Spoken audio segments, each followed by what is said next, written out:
नमस्कार, मी विद्या स्वागत करते आपल्या चॅनल देवताज कॉर्नरमध्ये। आजच्या व्हिडिओमधून आपण दसरा यावेळेस नवरात्रचं उत्सवाची सुरुवात केव्हा होत आहे आणि सांगता केव्हा होत आहे, ह्यामध्ये जी आपल्याला कोणत्या नऊ रूपांची पूजा करायची आहे, नऊ रंग कोणते आहेत, नैवेद्य कोणते दाखवायचे आहे, मंत्र कोणता म्हणायचा आहे, या व्हिडिओमधून आपण बघणार आहोत।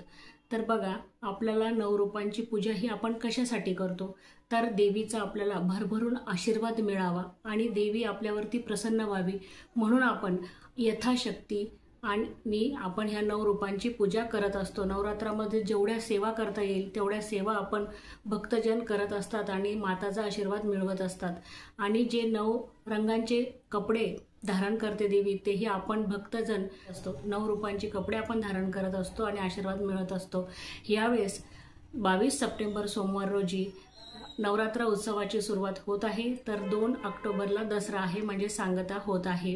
यावेळेस नवरात्र हा 9 दिवसांचा आलेला नसून तो 10 दिवसांचा आलेला आहे, कारण की तृतीया तिथी ही 24 आणि 25ला एकाच दिवशी आलेली आहे, म्हणजे बुधवार आणि गुरुवारला एकाच दिवशी आलेली आहे। बघा, आपल्याला ललिता पंचमीचे जे उपाय आहेत ते 26 सप्टेंबर म्हणजे शुक्रवारी करायचे आहेत आणि सप्तमी ही 29 सप्टेंबरला आलेली आहे। महाअष्टमीचा जो उपवास आहे तो 30 सप्टेंबरला आलेला आहे। 30 सप्टेंबरला महाअष्टमीचा जो महाअष्टमी आहे ती आलेली आहे आणि 1 सप्टेंबरला नवमीचा उपवास आलेला आहे आणि 2 ऑक्टोबरला दसरा आहे। तर चला, आपण आता देवीच्या नऊ रूपांची जी नावे आहेत आणि रंग आहेत आणि मंत्र आहेत ते बघूया कोणते आहेत ते। पहिल्या दिवशी म्हणजेच 22 सप्टेंबर 2025 रोजी आपल्याला शैलपुत्रीचे पूजन करायचे आहे। रंग पांढरा आहे आणि नैवेद्य काय दाखवायचे आहे, तर गाईचे शुद्ध तूप किंवा त्यापासून बनवलेला कोणताही गोड पदार्थ। पहिली माळ ही विड्यांच्या पानांची किंवा पिवळी फुले आणि शेवंती आणि सोनचाफ्याची आहे। मंत्र असा आहे की ओम देवी शैलपुत्रे नमः किंवा या देवी सर्वभूतेषु मा शैलपुत्री रूपेण संदितता नमस्तसे नमस्तसे नमस्तसे नमो नमः। दुसरी माळ आपल्याला मंगळवारी म्हणजेच कोणता कपडे घालायचे आहे, तर लाल रंगाचे वस्त्र परिधान करायचे आहे आणि ब्रह्मचारिणी रूपाची ह्या दिवशी पूजा करायची आहे। नैवेद्य जो दाखवायचा आहे तो म्हणजे साखर किंवा फुटाणे आणि पांढरी फुले, अनंत, मोगरा, चमेली किंवा तगर फुलांची माळ अर्पण करायची आहे। जो मंत्र म्हणायचा आहे तो म्हणजे ओम देवी ब्रह्मचारण्य नमः। तिसरी माळ जी आहे ती म्हणजे 24 सप्टेंबरला बुधवारी चौथा दिवस आहे। 25 सप्टेंबर ह्या दिवशीच दोन्ही तिथी तृतीया तिथी आलेल्या आहेत। 24 सप्टेंबरला चंद्रघंटा देवीची पूजा या दिवशी केली जाते। नैवेद्य कोणता दाखवायचा आहे, तर दूध, खीर किंवा दुधापासून बनवलेले गोड पदार्थ। माळ कशाची अर्पण करायची आहे, तर निळी फुले, गोकर्णीच्या किंवा कृष्ण कमळाच्या फुलांच्या माळी अर्पण करायची आहे। आणि जो मंत्र आपल्याला जपायचा आहे तो म्हणजेच ओम देवी चंद्रघंटाये नमः। चौथी माळ आपल्याला 25 सप्टेंबर गुरुवार रोजी अर्पण करायची आहे आणि तृतीया तिथीला अर्पण करायची आहे। दोन्ही तिथी एकाच वेळेस आलेल्या आहे, त्यामुळे दोन्ही दिवशी चंद्रघंटा देवीचीच पूजा करायची आहे। नैवेद्य कोणता दाखवायचा आहे, दूध किंवा खीर किंवा दुधापासून बनवलेले गोड पदार्थ। निळी फुले, गोकर्णीच्या किंवा कृष्ण कमळांच्या फुलांचे माळ ह्या दिवशी अर्पण करायचे आहे आणि जो मंत्र म्हणायचा आहे तो म्हणजे ओम देवी ब्रह्मचारण्य नमः। पाचवी माळ 26 सप्टेंबर शुक्रवारी आहे आणि रंग हिरवा आहे। देवी कुष्मांडाचे पूजन ह्या दिवशी केले जाते। गोड नैवेद्य म्हणजेच गोड भजी किंवा मालपुआ यांचा नैवेद्य ह्या दिवशी दाखवायचा आहे आणि केशरी, भगवी फुले, आबोली, तरडा, अशोक, मोगरा, जाई जुई फुलांची माळ ह्या दिवशी अर्पण करायची आहे आणि जो मंत्र म्हणायचा आहे तो म्हणजे ऐं ह्रीं क्लीं कुष्मांडाय नमः।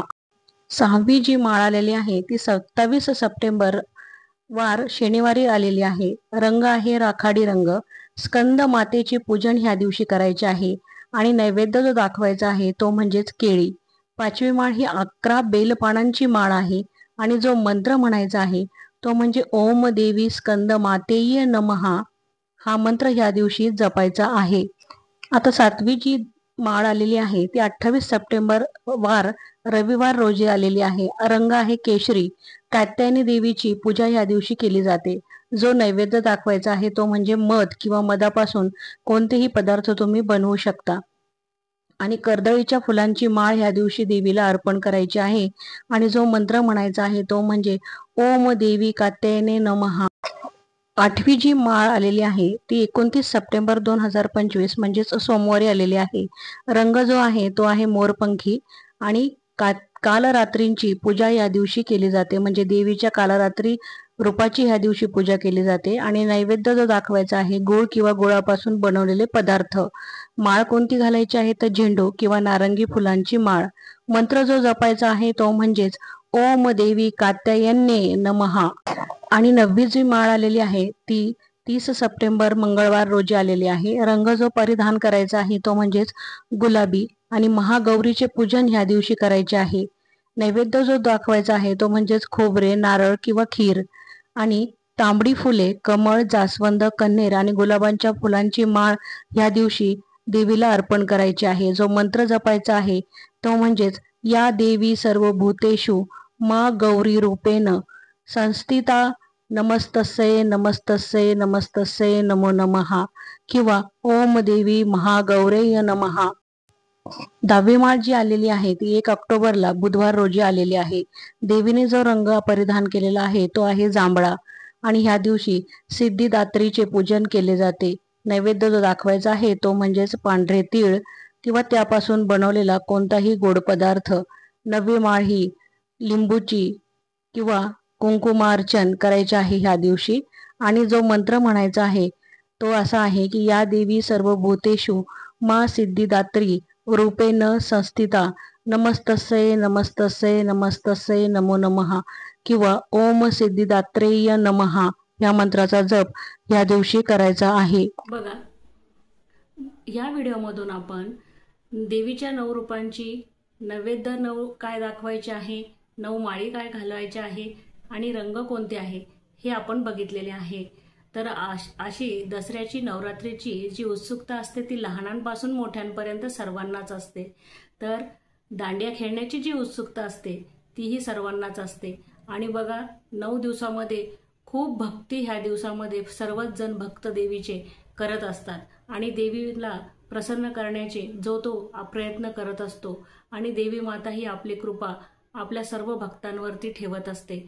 तर चला, सर्वांना नवरात्रीच्या हार्दिक हार्दिक शुभेच्छा. आणि माता दुर्गा तुमच्यावरती आणि आपल्या सर्वांवरती कृपा आशीर्वाद ठेवो हीच मातेच्या चरणी प्रार्थना.